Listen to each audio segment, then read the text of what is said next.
First, let's start right here in the state line.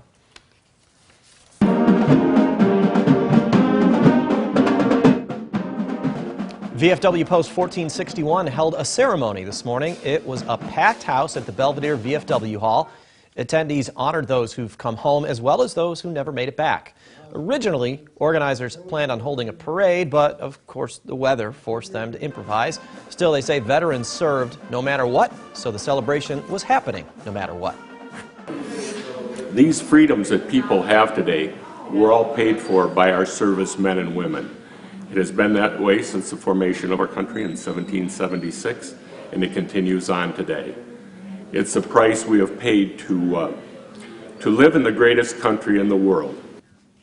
Commander Kelm served in Vietnam. He was a medic with the 101st Airborne.